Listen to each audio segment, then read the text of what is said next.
کہ اس امت کا اس قرآن سے اتنا مضبوط اور گہرا تعلق رہا ہے کہ جس کے نتیجے میں ایسے افراد اس امت کے اندر پیدا ہوئے کہ جنہوں نے صرف 23 دنوں کے اندر پورا قرآن حفظ کیا ہے، صرف 23 دنوں کے اندر الحمد سے والناس تک پورا قرآن اپنے سینے کے اندر اتارا ہے۔ بہت دور جانے کی ضرورت نہیں، ضلع بجنور کی مشہور و معروف شخصیت اور ہمارے مفتی صاحب حضرت مولانا مفتی عبدالولی صاحب قاسمی ناظم اعلیٰ جامعہ نسیمیہ دارالعلوم کے نانا حضرت مولانا نسیم احمد صاحب غازی مظاہری رحمت اللہ علیہ تھیپوری، جو تھیپور کے رہنے والے تھے، جب وہ گنگوں کے اندر پڑھایا کرتے تھے، صرف 23 دنوں کے اندر انہوں نے الحمد سے والناس تک پورا قرآن حفظ کیا۔ حضرت کا آخری بیان مکی مسجد اکبر آباد کے اندر حضرت کے انتقال سے پہلے تفسیر قرآن کے تعلق سے ہوا تھا۔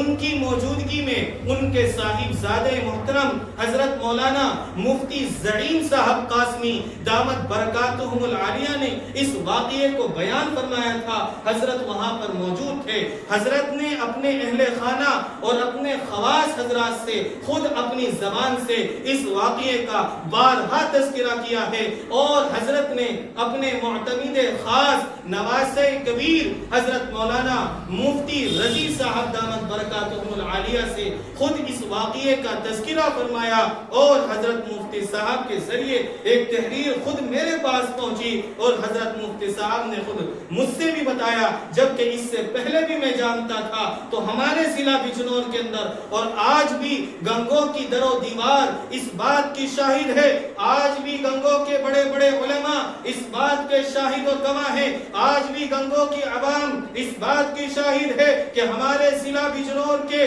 گاؤں تھیپور کے رہنے والے مفتی صاحب کے نانا محترم جب گنگوں کے اندر پڑھایا کرتے تھے، صرف 23 دنوں کے اندر الحمد سے والناس تک پورا قرآن حفظ کیا تھا۔